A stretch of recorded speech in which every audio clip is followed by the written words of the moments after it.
ഇന്ന് വെള്ളിയാഴ്ചയല്ലേ? ജുമാ കഴിഞ്ഞ് പള്ളിയിൽ നിന്ന് നേരെ ബിരിയാണി കഴിക്കാൻ പോയി. നല്ല കിടിലൻ ബിരിയാണി കിട്ടുന്നൊരു സ്പോട്ടാണ്. ഞാൻ സ്ഥിരം പോകാറുള്ള സ്ഥലമാണ് കേട്ടോ. ഇവിടുത്തെ സ്പെഷ്യൽ ഐറ്റം എന്ന് പറയുന്നത് ബീഫ് ബിരിയാണിയാണ്. ഓർഡർ ചെയ്ത് പെട്ടെന്ന് തന്നെ ഫുഡ് വന്നു. ഇനി നല്ല ചൂട്ടോടെ പ്ലേറ്റിലേക്ക് വിളമ്പിട്ട് കഴിച്ചു നോക്കിയാലോ?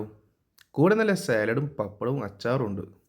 ബീഫ് ബിരിയാണിൻ്റെ സ്മെല്ല് നല്ല പോലെ വരുന്നുണ്ട് കേട്ടോ. ദം ബിരിയാണിയാണ്. ബിരിയാണി അത്യാവശ്യം നല്ല ക്വാണ്ടിറ്റി ഉണ്ട്. ബീഫിൻ്റെ 3 പീസ് ഉണ്ട്. ഇനി കുറച്ച് സാലഡ് എടുത്തിട്ട് ചോറിലേക്ക് ഒഴിക്കാം കേട്ടോ. ഇനി ആ ബീഫിൻ്റെ പീസ് എടുത്തിട്ട് ചോറിൻ്റെ സൈഡിലോട്ടൊന്ന് മാറ്റി വെക്കാം കേട്ടോ. എന്നിട്ട് ആ പപ്പടത്തിൽ നിന്നൊരു പീസ് എടുത്തിട്ട് ചോറിൽ ചെറുതായിട്ടൊന്ന് പൊടിക്കുക. എന്നിട്ട് ആ കച്ചമ്പർ എടുത്തിട്ട് ചോറിൽ നല്ല പോലെ മിക്സ് ചെയ്തിട്ട് ആ ബീഫിൽ നിന്നൊരു പീസ് എടുത്തിട്ട് എല്ലാം കൂടി കുഴച്ചിട്ടൊന്ന് കഴിച്ചു നോക്കാം കേട്ടോ. റൈസും ബീഫൊക്കെ നല്ല ചൂടാണ് കേട്ടോ. അതേപോലെ തന്നെ നല്ല സോഫ്റ്റാണ് ബീഫ്, ഒരു രക്ഷയില്ല കേട്ടോ. സംഭവം അടിപൊളിയാണ് കഴിക്കാനായിട്ട്. നല്ല ഫ്ലേവർ ഉണ്ട് റൈസൊക്കെ. മൊത്തത്തിൽ പറയുകയാണെങ്കിൽ നല്ല കിടിലൻ ബിരിയാണി, ഒരു കുറ്റവുമില്ല പറയാനായിട്ട്. അപ്പോൾ ഇതാണ് ഇന്നത്തെ വീഡിയോ. ഇഷ്ടപ്പെട്ട് കഴിഞ്ഞാൽ ലൈക്ക് ചെയ്യുക, സബ്സ്ക്രൈബ് ചെയ്യുക, സപ്പോർട്ട് ചെയ്യുക. അടുത്ത വീഡിയോയുമായി വീണ്ടും കാണാം.